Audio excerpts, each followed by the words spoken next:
Je devais donner une image hyper simple. Imagine que tu as de la compassion. Quelqu'un est en train de se noyer qui ne sait pas nager. Toi non plus, tu sais pas nager. Tu sautes à côté de lui. Ça, c'est la compassion. Maintenant, vous êtes tous les deux à vous noyer et ne pas savoir nager. Quelqu'un qui a de l'empathie, c'est quelqu'un qui ne sait pas nager, voit que tu es en train de te noyer et que tu sais pas nager, il se dit « Merde, il est en train de se noyer parce qu'il sait pas nager. » Et donc, il va chercher une corde et il te la lance. Voilà la différence. Ils mettent en place des courts tests d'empathie à l'école. Ok. Alors, je voudrais savoir, d'une manière générale, ce que tu en penses. Peut-être qu'on démarre simplement avec qu'est-ce que l'empathie? L'empathie, en gros, c'est la capacité que tu as à te mettre à la place de quelqu'un pour comprendre ce qu'il ressent. Si on continue un petit peu dans la définition, est-ce que tu penses qu'il y a des synonymes? Est-ce que tu vois une différence entre empathie et compassion, par exemple? La compassion, c'est en gros ressentir avec la personne ce qu'elle est en train de vivre. Donc la différence, elle est simple. Moi, par exemple, j'ai beaucoup d'empathie. Je suis capable de reconnaître ce que quelqu'un est en train de vivre et ressentir parce que je le comprends, je le perçois et que j'arrive à me mettre à la place de la personne et de dire « Ah, comme il s'est passé ça, comme quelqu'un lui a dit cette chose et que sa psychologie est ceci, cela, etc. » Alors voilà comment il ressent les choses parce que j'ai vécu une situation similaire et je connais ce sentiment. Donc en gros, tu arrives à comprendre ce qui se joue, ce qui se déclenche et ce que la personne ressent. Mais tu arrives à le comprendre. Comme par exemple si quelqu'un se cogne contre un mur, se cogne le doigt de pied dans un coin. Si tu as de l'empathie, tu vas te dire « Ouh, ça fait mal » parce que tu l'as vécu ce truc. Donc tu sais ce qu'il est en train de vivre. Mais tu n'es pas en train d'avoir mal au moment où il se cogne. Oui. La compassion, c'est qu'au moment où la personne se cogne le doigt de pied dans le coin, t'as mal aussi. C'est ça la nuance entre les deux. Serait en compassion, serait comme une espèce d'éponge qui absorbe l'émotion de l'autre et du coup la partage, quoi. C'est ça. Avec la grande différence qui est que quand tu as de l'empathie, si tu en as vraiment, je parle la réalité des choses, tu comprends vraiment ce que la personne vit, alors que si tu as de la compassion, tu ne sais pas pourquoi la personne vit ce qu'elle vit, tu peux même pas forcément expliquer ce qu'elle vit, juste tu le ressens. Ok. Du coup, par rapport à ces cours d'empathie, l'idée du coup ce serait d'apprendre en fait aux enfants à développer cette qualité. Mais du coup, est-ce que tu penses justement que l'empathie c'est une qualité qu'on a comme un espèce de trait de personnalité, c'est-à-dire il y a des gens qui ont l'empathie, des gens qui n'en ont pas, et en fait c'est pas quelque chose qu'on peut changer? Ou est-ce que c'est vraiment comme une compétence qu'on peut développer? Parce que finalement à l'école, on apprend des compétences, on apprend le français, les maths, pardon, excusez-moi, l'histoire, etc. Donc on apprend des connaissances, une culture, des compétences telles qu'avoir un esprit critique, etc. Donc pour toi, l'empathie, est-ce que c'est quelque chose qu'on peut apprendre? C'est compliqué. Je pense que oui. En tout cas, déjà, l'empathie, c'est quelque chose qu'on peut développer. Par contre, on ne naît pas tous avec la même empathie. Ça, c'est clair et net, ni avec la même compassion. Moi, j'ai quasiment zéro compassion, jamais cherché à développer ce trait de caractère. J'ai énormément d'empathie, jamais cherché à développer ce trait de caractère. Il se trouve que c'est ma nature, c'est ce que mon environnement a généré par rapport à mes caractéristiques. Donc, moi, j'avais un ratio des deux et je ne l'ai pas changé dans ma vie. Il s'est affiné un peu des deux côtés, mais par hasard, mais j'ai rien fait pour. Par contre, je pense que tu peux évoluer dans ça. Plus simple d'ailleurs d'évoluer dans l'empathie que dans la compassion, parce que la compassion, il faut le vivre ou pas le vivre. Donc il faut être plus sensible, il faut arriver à un stade où tu peux être en une certaine connexion à ce qui t'entoure pour le ressentir en temps réel. L'empathie, ça s'apprend beaucoup plus facilement parce que ce qu'il faut pour être empathe, c'est très simple. C'est comprendre des situations et les intérioriser. Si tu as cogné ton pied, tu vas reconnaître quand les gens se cognent le pied. Si tu as eu une grande douleur sentimentale, tu vas reconnaître quand quelqu'un a la même grande douleur sentimentale. Si tu as eu une grande réussite même, tu vas reconnaître quand quelqu'un a l'allégresse, la joie de la grande réussite. Donc plus tu emmagasines du vécu, plus tu vas naturellement avoir la capacité de développer de l'empathie. Parce que tu pourras ramener l'expérience d'une personne à quelque chose de tangible pour toi. Alors évidemment, ce ne sera pas exactement la même chose. On est tous différents et uniques, et on vit tous ce qu'on vit de manière différente et unique.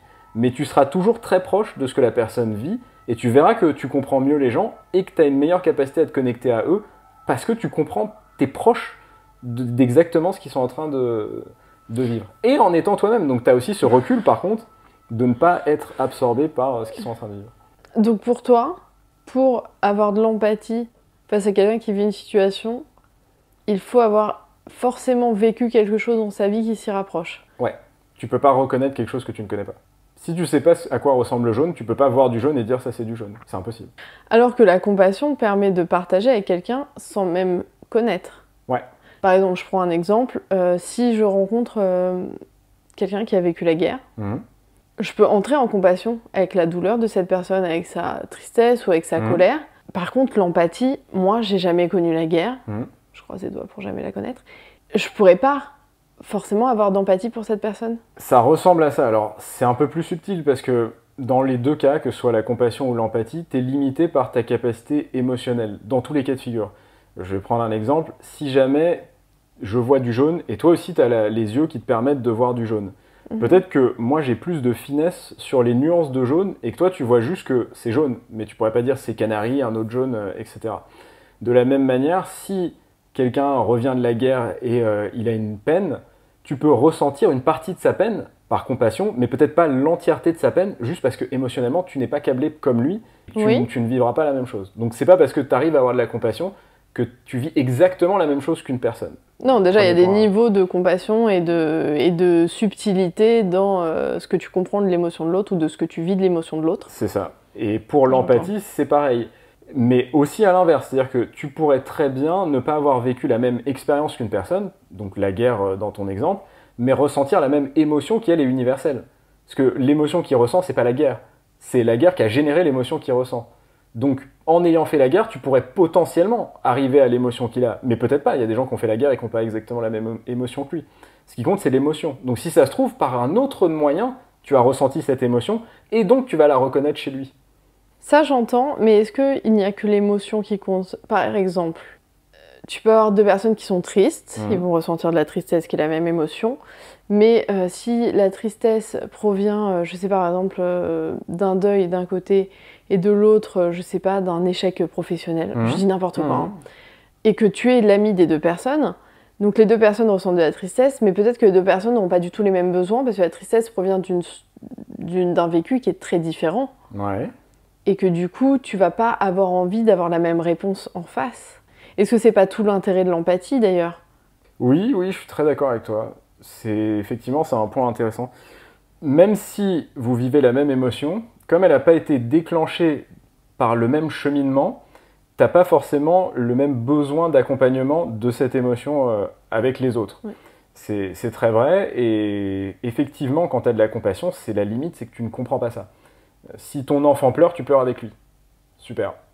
Si tu as de l'empathie, tu vas comprendre qu'il est triste, et tu vas comprendre, a priori, pourquoi il est triste, et donc tu auras une opportunité de te dire, je peux peut-être le sortir de sa tristesse, si tu estimes que c'est une bonne chose, et lui proposer des solutions. Là où quand tu es dans la compassion pure, t'as pas de solution, puisque tu es dans le même problème. Ah oui, non, en fait. tu ne proposes pas de solution dans la compassion, tu accompagnes, tu soutiens par ta présence physique ou émotionnelle, ou etc. Mais c'est pas une proposition de solution, ça je suis d'accord. Si je devais donner une image hyper simple, imagine que tu as de la compassion, quelqu'un est en train de se noyer qui ne sait pas nager, toi non plus tu sais pas nager, tu sautes à côté de lui. Ça, c'est la compassion. Maintenant, vous êtes tous les deux à vous noyer et ne pas savoir nager. Quelqu'un qui a de l'empathie, c'est quelqu'un qui ne sait pas nager, voit que tu es en train de te noyer et que tu sais pas nager, il se dit « Merde, il est en train de se noyer parce qu'il sait pas nager. » Et donc, il va chercher une corde et il te la lance. Voilà la différence. La compassion, tu vas juste sauter et te mettre dans la même situation que l'autre, donc à ne pas savoir nager et à te noyer à côté. Je comprends la métaphore, mais là où je la trouve pas forcément tout à fait juste, c'est que quelqu'un qui, par exemple, n'a pas du tout d'empathie peut aussi voir quelqu'un qui se noie, comprend qu'il ne sait pas nager. Enfin, tu vois, pourrait avoir une analyse extrêmement froide et ne pas... Parce qu'il y a quand même une histoire de ressenti dans l'empathie. Enfin, là, l'exemple que je donnais, c'était juste pour le côté est avec la personne, n'est pas avec la personne. Okay. Mais l'empathie, pathos, vient du côté émotionnel de la chose. C'est pas une analyse... C'est ça, on est d'accord que c'est pas quelque chose de froid, d'analytique, qui a quand même quelque chose de l'ordre de la sensibilité, où je suis complètement... Non, mais c'est évidemment de la sensibilité, parce qu'il faut que tu reconnaisses un truc que tu as vécu. Donc il faut que sensiblement, tu te dises, cette expérience est la même que cette expérience. Et c'est pas une information. L'information, c'est quelque chose de sensible, donc il faut que tu le perçoives ou que tu le perçoives pas. Tu peux pas dire une pomme est équivalent à une autre pomme si tu ne sais pas ce qu'est la nature d'une pomme. Et pour savoir ce qu'est la nature d'une pomme, il faut en avoir fait l'expérience. Tu peux pas juste dire ça a la couleur d'une pomme, c'est une pomme, tu vois. Ok, du coup j'en arrive à la question qui paraît assez évidente là en rebondissant sur ce que tu disais. Est-ce que les personnes hypersensibles ont naturellement plus d'empathie? Alors, c'est une bonne question, mais le problème est mal posé. Pas toi qui le poses mal, hein, mais la société le pose mal. C'est un peu comme le développement personnel, on en avait déjà parlé, mais l'hypersensibilité, officiellement, ne veut rien dire. Et chaque personne met une définition différente dans ce qu'est l'hypersensibilité. Tu veux dire que c'est un mot fourre-tout aujourd'hui? C'est un mot fourre-tout. Ok. C'est un mot fourre-tout. En tout cas, si on réfléchit vraiment de manière philosophique à ce qu'est l'hypersensibilité, selon moi, il n'y en a que deux types différents. Et les deux peuvent exister, et on peut même avoir une partie des deux. Ok. Il n'y a pas de négation des deux. Mais il y a les gens qui vont, en gros, qui vont être très affectés par quelque chose qui se passe à l'extérieur d'eux. Ils vont faire une acquisition sensorielle qui va en gros les suraffecter. Donc par exemple... Les gens sont photosensibles. Voilà, typiquement. Le son, il y a beaucoup de gens, s'il y a trop de gens qui parlent, etc., ou il y a trop de bruit autour d'eux, ça les draine énergétiquement. Tu sens qu'ils ont plus d'informations à traiter. En gros, ils n'arrivent pas à bloquer comme les gens, entre guillemets, classiques, arrivent à le faire. Il y a des gens, s'il y a plein de bruit, il y a une foule, juste, ils font abstraction de la foule. Limite, ils se souviendront même pas qu'il y avait beaucoup de gens, tu vois. Et il y en a d'autres, ils vont juste entendre que ça et pas arriver à filtrer le truc. Donc, tu as des gens qui ont juste une difficulté à filtrer l'information sensorielle qu'ils reçoivent. Et ensuite, il y a les gens qui perçoivent plus d'informations sensorielles, ce qui sont des manières différentes d'être hypersensibles.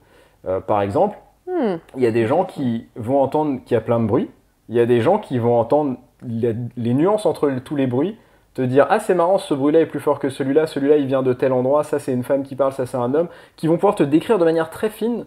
Et il y a des gens, juste, ils vont te dire « Ah, il y a un brouhaha ». En gros, tu sens qu'ils reçoivent un bol, une boule d'informations, mais comme ça, d'un coup, tu vois. Et il y en a, eux, ils reçoivent plein de choses. Et ils sont pas en sur-régime, c'est juste... tu vois, par exemple, je sais pas, moi qui ai beaucoup d'empathie, il y a des choses que je perçois, quand je discute avec des gens, je vois qu'ils ne les perçoivent pas. Mais c'est pas un truc où je réfléchis, je me dis pas « Ah, la personne a telle posture, donc elle est en train de penser ça, machin chose ». Je ressens des informations que je ne rationalise pas vraiment, tu vois. Ça peut être la posture, inconsciemment, je vois peut-être, je sais pas moi, la tension au niveau musculaire, peut-être, tu sais, en fonction de l'influx sanguin que tu as, ta peau change plus ou moins de couleur et ça indique des choses. C'est des trucs que tu vois inconsciemment, il y en a qui traitent ces infos, qui les traitent pas, tu sais pas, mais ça te donne une idée.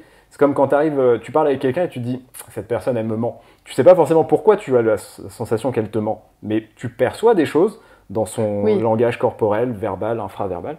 Tout à fait, il y a beaucoup de choses qu'on perçoit des gens qui sont traitées par notre cerveau consciemment, et il y a des parties inconscientes, et ça donne ce qu'on appelle l'intuition. C'est comme si l'intuition c'était une sorte de raccourci, et d'un coup on a l'instinct aussi. Et ben l'intuition, j'appellerais plus ou moins ça la mémoire de l'intelligence.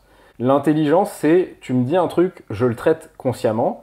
L'intuition, c'est tu me dis un truc, et mon cerveau le traite inconsciemment. Et c'est pour ça que ça va beaucoup plus vite, parce qu'il perçoit plus de trucs, il les perçoit sans avoir besoin que tu les analyses, et il les analyse en temps réel. Ok. C'est deux formes différentes d'hypersensibilité, parce qu'il y en a qui souffrent de cette hypersensibilité, il y en a qui, au contraire, pour qui c'est une énorme force. Ils ont plus d'infos. Comme quelqu'un qui a l'oreille absolue perçoit la musique d'une manière plus fine que quelqu'un qui n'a pas l'oreille absolue. Mais les deux, quand il y a trop de bruit, vont dire il y a trop de bruit. Mais je suis pas sûre que ça réponde complètement à ma question, je suis désolée. Parce que donc on a compris qu'il y a deux types d'hypersensibilité. Selon moi.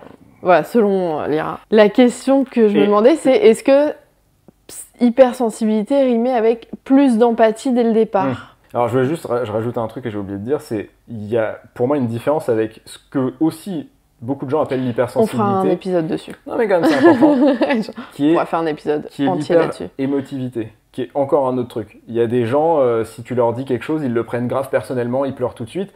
Ils ont juste des émotions hyper développées, mais c'est pas qu'ils sont très sensibles au sens où ils ne perçoivent pas avec leur sens plus, mais simplement ils vivent de manière plus forte quelque chose intellectuellement qui génère une émotion. Je veux la réponse à ma question. On veut la réponse à la question. Du coup, est-ce qu'une personne hypersensible est naturellement plus empathe? Bah, ça dépend de son type d'hypersensibilité. Donc sur les deux que tu as donnés? Ça dépend encore. Je vais reprendre mon exemple, moi qui suis hyper empathe de la deuxième manière, c'est-à-dire je perçois des choses que d'autres gens hypersensible, tu veux dire. Mais je suis hyper empathe et hypersensible. Enfin, s'il fallait mettre des labels... Dans tous les cas de figure, je perçois des trucs que les autres ne perçoivent pas dans certains domaines, c'est pas dans tout, etc., et particulièrement dans les relations humaines.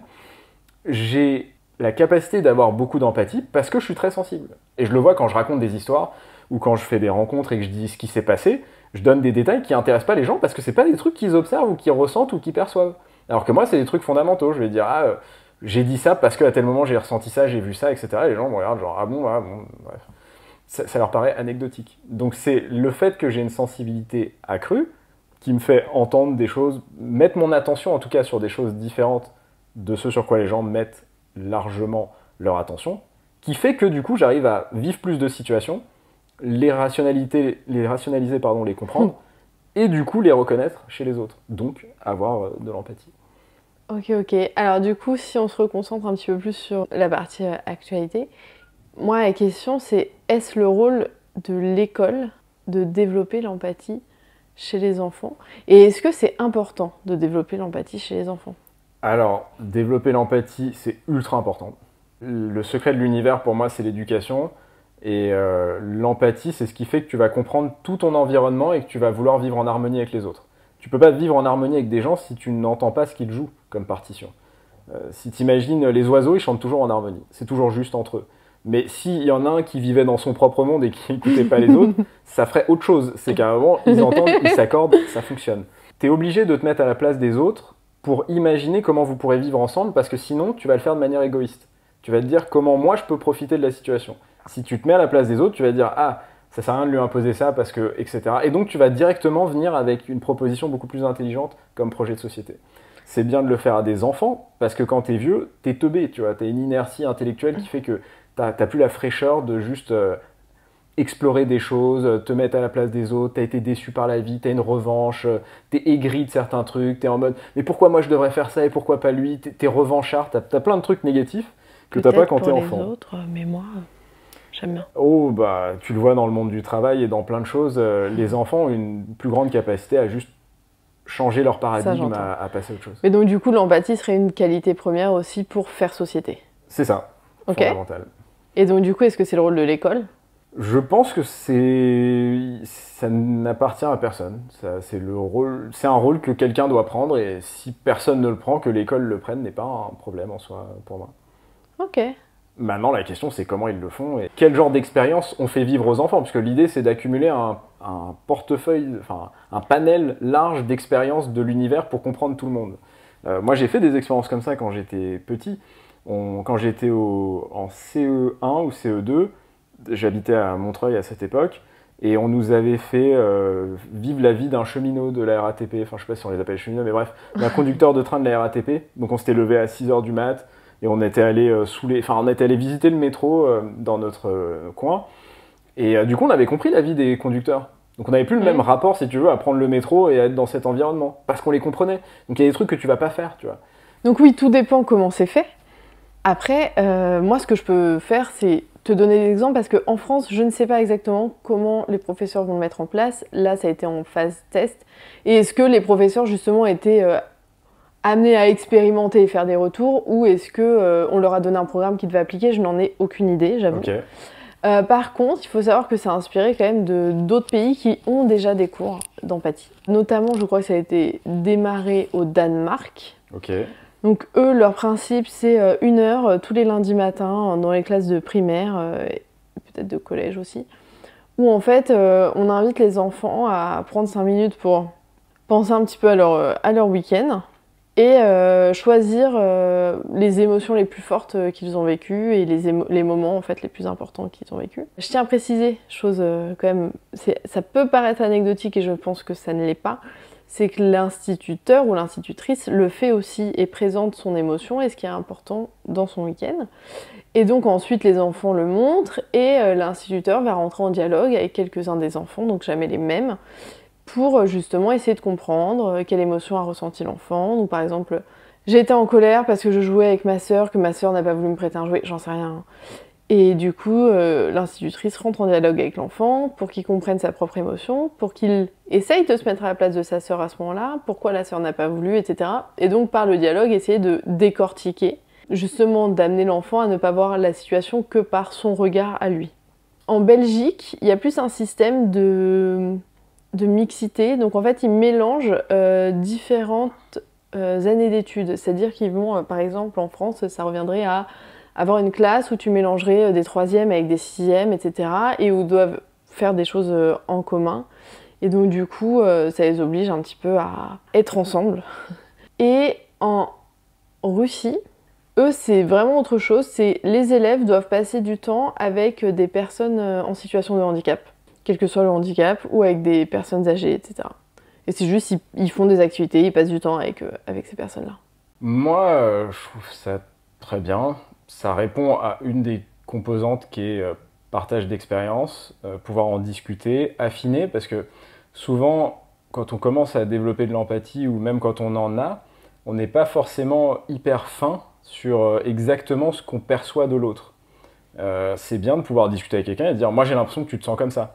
De confronter son impression, son ressenti avec quelqu'un d'autre, tu vois. De pas dire, ah non, moi j'ai un ressenti, c'est parole d'évangile, j'ai raison parce que je le ressens, tu vois.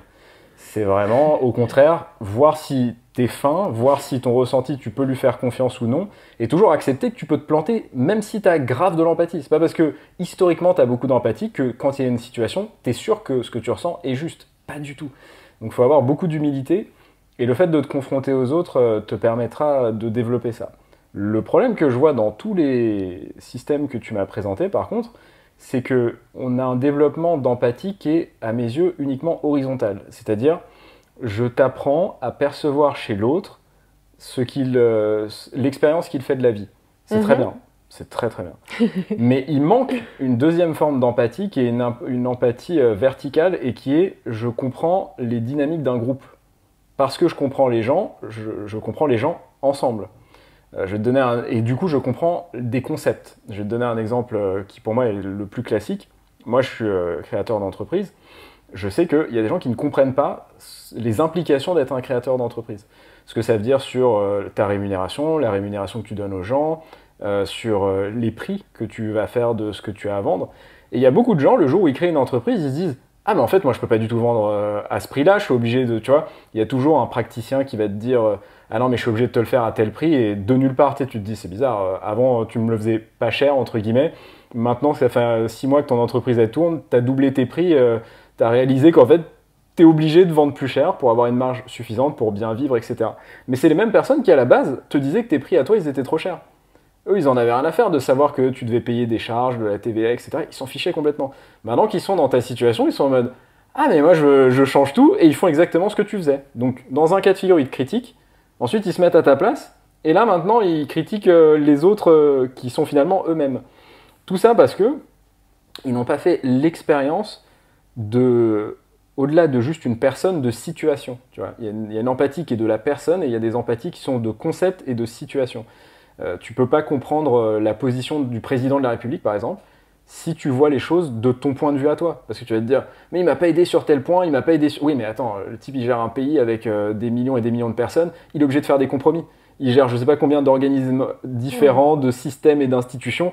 Il peut pas faire un truc parfait pour toi dans ta situation. Il fait des compromis. Et tu peux pas le comprendre si t'es pas à son niveau de pression et de niveau d'information à gérer.